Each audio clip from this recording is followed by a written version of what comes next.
Día, yo soy el químico Armando Benjamín Godínez Guzmán y vamos a dar una plática sobre bioseguridad en el banco de sangre.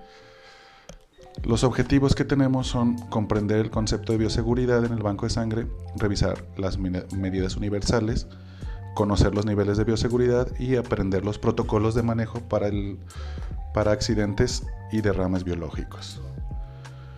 Primero que nada debemos de entender qué es bioseguridad, lo cual es un conjunto de medidas dirigidas a mantener en control los riesgos laborales originados por agentes biológicos, físicos o químicos, logrando prevenir o evitar consecuencias nocivas del trabajador, la comunidad y el medio ambiente. Tenemos los tres principios básicos de la bioseguridad, que son, primero que nada, la potencialidad universal, que quiere decir que cualquier muestra es potencialmente infecciosa.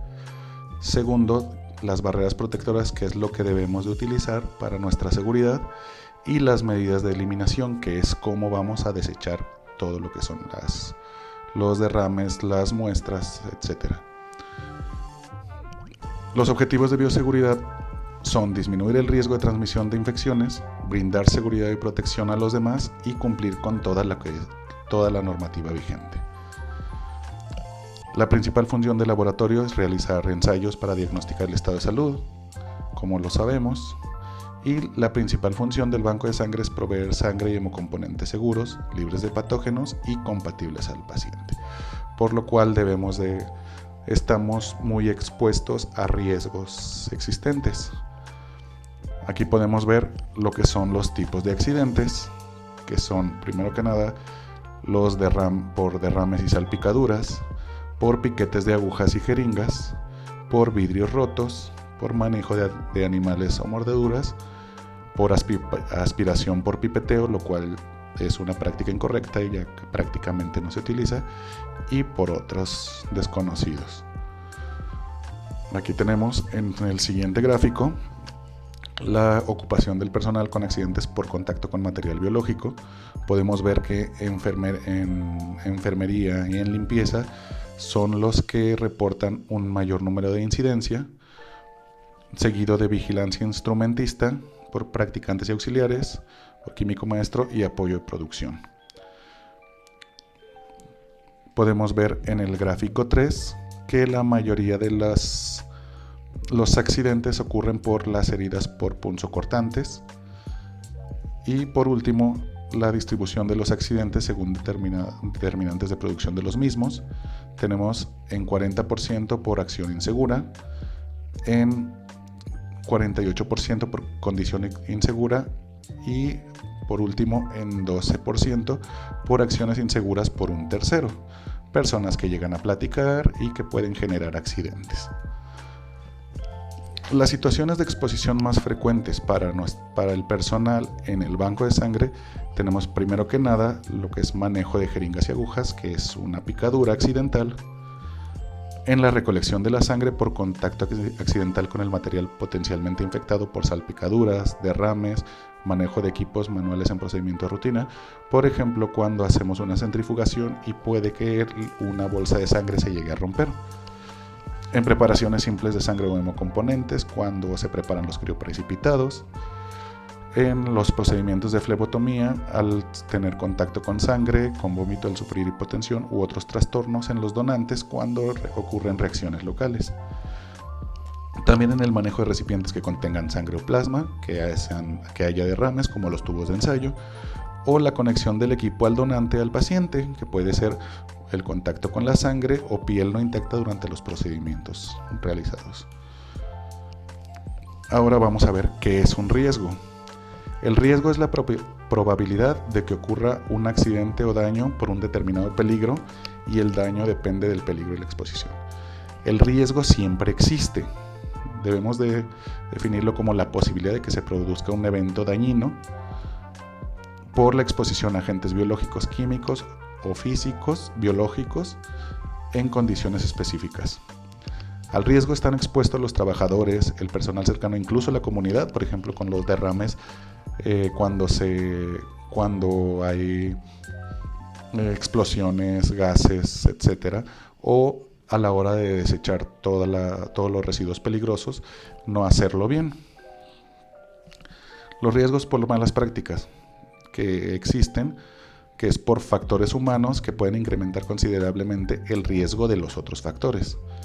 Pueden estar relacionados con personal no capacitado, no habilidoso, su estado físico y psicológico del trabajador, su capacidad intelectual y entrenamiento, así como la organización general del laboratorio o el área específica de trabajo. Los riesgos más comunes a los que estamos expuestos son exposición a aerosoles, por ejemplo en centrifugaciones, que haya derrame de líquidos infecciosos, en las cabinas de seguridad biológica que no están certificadas o no contienen los filtros, no se les hace un mantenimiento adecuado, por heridas de punción y por prácticas y procedimientos inadecuados. Los agentes de riesgo podemos clasificarlos en 4 grupos, que son biológicos, químicos, físicos, humanos y ambientales. Los riesgos químicos, como sabemos, pueden ser aerosoles o particulados, polvos, fibras, neblinas, humos metálicos, o moleculares, que son gases y vapores.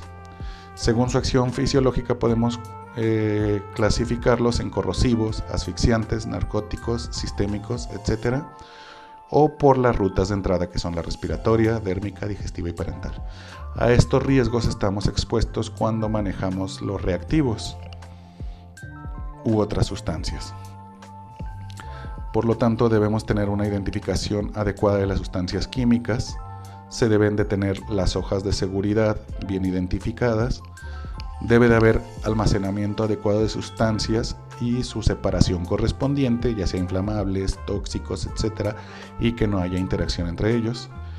Se debe de cuidar los tiempos de exposición y uso de equipos de protección personal, eso siempre debe utilizarse, y el adecuado desecho de los residuos químicos para evitar posibles contaminaciones. Aquí podemos ver, si recuerdan, ya no es tan común, pero sí tenemos el rombo de seguridad, que tenemos, que son riesgo de la salud, inflamabilidad, reactividad y riesgos especiales. Toda esta información siempre se encuentra en las hojas de seguridad disponibles para cada uno de los reactivos. Aquí tenemos que ya no se utiliza el rombo, pero se utiliza esta hoja, que es donde nos dice cuál es la afectación que puede llegar por esos reactivos. Los riesgos físicos son aquellos que pueden afectar a la salud de los trabajadores gracias a la energía física que poseen. En estos casos tenemos lo que son las tomas eléctricas, el ruido, las vibraciones, el calor y el frío, una quemadura, la iluminación inadecuada que puede afectar ya sea no solo a la vista, sino que puedan ocurrir otros accidentes, y las radiaciones ionizantes y no ionizantes, utilizar material que genere radiación sin el adecuado equipo de protección.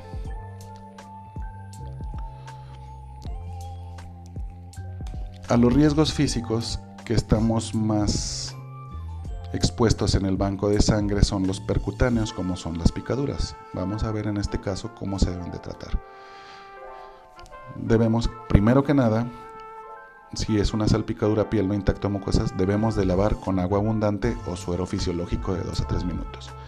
Si es una picadura, se debe de lavar con agua y jabón inmediatamente para facilitar el sangrado, y se debe desinfectar con povidona o similar. No se debe de utilizar cloro. Debemos de analizar si tenemos la fuente de la muestra, por ejemplo, paciente, usuario de quien procede la muestra, si es potencialmente contaminante. Si la fuente es conocida, tenemos su serología para poder asegurarnos, y si es desconocida, debemos considerarla positiva a efectos de seguimiento. Se deben de solicitar las serologías pertinentes, como son la serología y postvacunal de hepatitis B, serología de hepatitis C y serología de HIV. Y se debe dar un seguimiento serológico en función de los resultados analíticos. La actuación preventiva post-exposición: si hay una hepatitis B, debe de haber una vacuna IG específica. Para hepatitis C no hay vacuna, no hay IG. Y para HIV se debe dar una quimioprofilaxis antirretroviral. Si es inicio, si se procede en las primeras 2 horas, y la duración de esta quimioprofilaxis debe de ser durante 4 semanas, de acuerdo a los resultados obtenidos en las serologías. En caso de embarazo se debe de contactar con medicina interna antes de iniciar cualquier tratamiento. ¿Qué debemos de hacer? Debemos de, primero que nada, lavar el área afectada con abundante agua. Después se debe de dar aviso al jefe inmediato en el centro de trabajo para poder proceder con el accidente laboral. Se debe de acudir a su consulta médica LISSSTE y solicitar los formatos adecuados. Se debe de enviar escaneado vía correo electrónico al jefe de Departamento de Pensiones, Jubilaciones y Medicina del Trabajo o entregar constancia médica o incapacidad al jefe de Recursos Humanos. Tenemos también los riesgos humanos y ambientales. ¿Cuáles son estos? Los que nos puede provocar algún descuido nuestro, alguna otra persona que se acerque o incluso lo que son las condiciones, lo que es la temperatura, lo que es la electricidad, lo que es la iluminación, etc.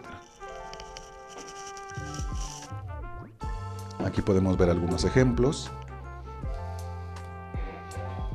Incluso lo que son las posturas de estar sentado trabajando. Aquí podemos ver adecuadamente cómo se debe utilizar el microscopio, en qué postura, para evitar estos riesgos. Ahora, los factores de los que dependen las infecciones a los que podemos estar expuestos son la extensión de la contaminación, las vías de infección, que puede ser por percutánea, inhalación, ingestión u ocular. También debemos de tomar en cuenta la virulencia del agente, si es muy virulento, como es el caso de hepatitis C, o menos virulento como HIV, y qué dosis fue inoculada. En el siguiente cuadro podemos ver la dosis de infectante para algunos patógenos humanos, cuáles son los agentes de la enfermedad, su ruta de infección o la dosis infectante. Por ejemplo, aquí lo que nosotros nos afecta mucho son la sífilis. Su ruta de infección es intradérmica y su dosis infectante es de 57. Tenemos aquí algunos ejemplos. En los casos de infección por virus que se manejan en el banco de sangre tenemos el de virus de HIV. En este el riesgo de infectarse por un accidente a través de una aguja es de 0.3 a 0.4%. Si es un contacto mucoso, baja a un 0.05%. Sabemos que el virus libre en presencia de plasma sigue siendo infectante hasta 3 días, por eso hay que tener mucho cuidado. Y en material seco a temperatura ambiente puede durar más de 15 días a 36 o 37 grados en ambiente acuoso y 3 horas a 54 de 54 a 56 grados. Este virus muestra una gran resistencia al calor y una gran sensibilidad a los desinfectantes químicos, por lo que debemos de tener mucho cuidado cuando realizamos las limpiezas. En el caso del virus de la hepatitis B, el riesgo por infectarse por una aguja contaminada es de un 15 hasta un 40%, y el cual es resistente a las condiciones del medio ambiente, aunque es sensible al cloro. En el caso del virus de la hepatitis C, el riesgo en este caso no está todavía bien precisado, y citándose cifras de hasta un 10% de un riesgo de contaminación. Ahora vamos a ver lo que son las medidas universales de bioseguridad. Primero tenemos lo que es el lavado de manos, las barreras protectoras, el descarte adecuado de objetos punzocortantes, los ambientes seguros, la disposición de desechos y el uso de señalización. Son las medidas universales que debemos de seguir. Todos debemos de contar con un equipo de protección personal individual, de acuerdo a nuestra área de trabajo. Siempre se debe utilizar cubrebocas, mascarilla, lentes de protección, careta, guantes, mandil y ropa desechable en dado caso. Aquí tenemos los momentos de lavado cómo lavarse las manos de acuerdo a lo recomendado por la Organización Mundial de la Salud. En este caso es con agua, los 11 momentos, y este caso con alcohol para desinfectarse las manos. En esta podemos ver los 5 momentos para la higiene de manos en atención ambulatoria. Primero, antes de tocar al paciente. 2, antes de realizar una tarea séptica. 3, después de estar en riesgo de exposición de líquidos corporales. 4, después de tocar al paciente. Y por último, después del contacto con el entorno del paciente. Aquí tenemos también para cuando son pacientes hospitalizados. antes de tocar al paciente, antes de realizar una tarea séptica, después de estar en riesgo de exposición de líquidos corporales, después de tocar al paciente y después del contacto con el entorno del paciente. Ahora vamos a definir lo que son las áreas de laboratorio.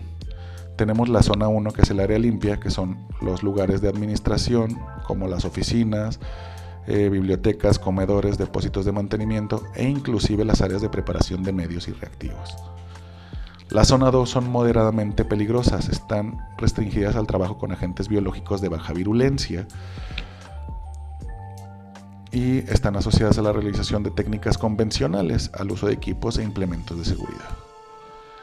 La zona 3 son áreas peligrosas, se analizan y estudian agentes muy virulentos y o retransmisibles relacionados con el diagnóstico o con la investigación.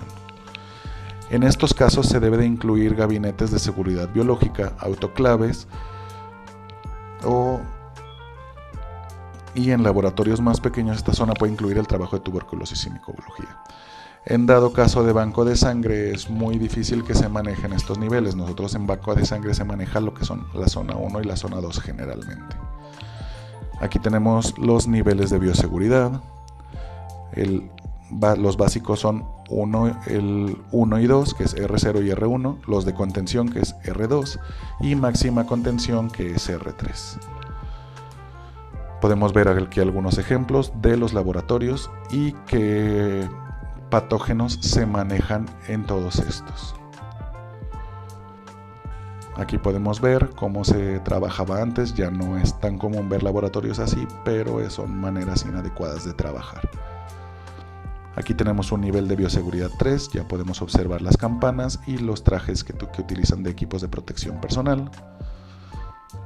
Y ya tenemos un nivel de bioseguridad 4, donde todo tiene que estar completamente aislado por los riesgos de contacto. Las cabinas de seguridad biológica tenemos 3 clases, la 1, la 2 y la 3.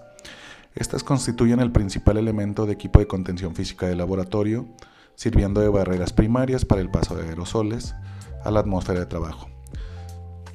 Deben utilizarse siempre que se desarrollen procedimientos con riesgo de producir aerosoles peligrosos como centrifugación, trituración, mezclado, agitación enérgica, etc. Estas están diseñadas para proteger al usuario y al ambiente de los riesgos asociados al manejo de material infeccioso y otros materiales biológicos peligrosos, excluyendo productos radioactivos, tóxicos y corrosivos, para los cuales se recomiendan otros tipos de cabinas. Aquí tenemos cómo se debe de manejar la cabina y cómo no se debe de manejar. En estos casos, el nuevo enfoque de bioseguridad con la gestión de riesgos biológicos es el BioRAM, es evaluar los agentes biológicos que existen en la instalación, los procesos y procedimientos de la institución y las medidas de mitigación de los riesgos biológicos.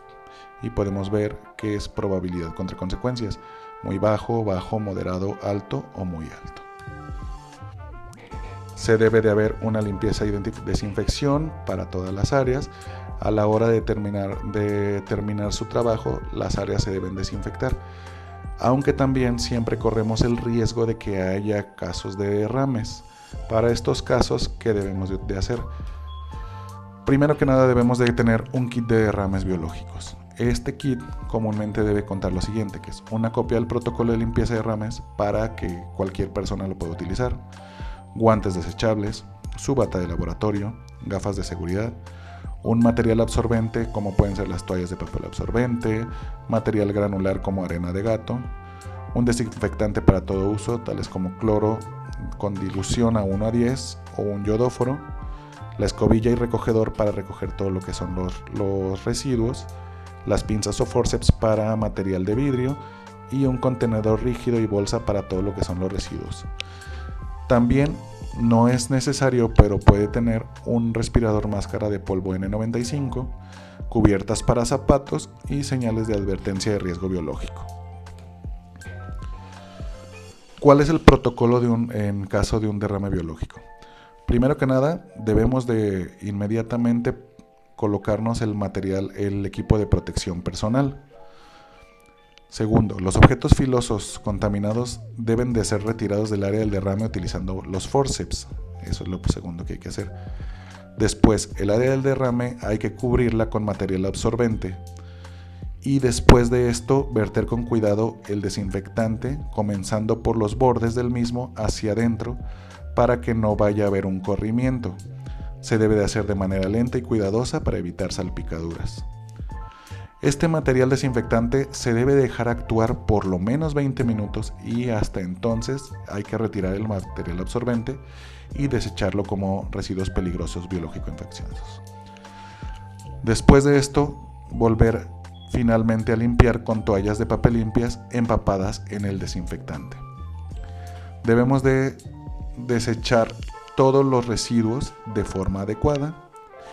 Y por último hay que quitarnos el equipo de protección personal, resguardarlo en bolsa RPBI para que sea descontaminado y lavarse las manos cuidadosamente con agua y jabón. En cuanto a la vacunación, en banco de sangre tenemos los calendarios de vacunación. La que a nosotros nos interesa más en banco de sangre es la hepatitis B.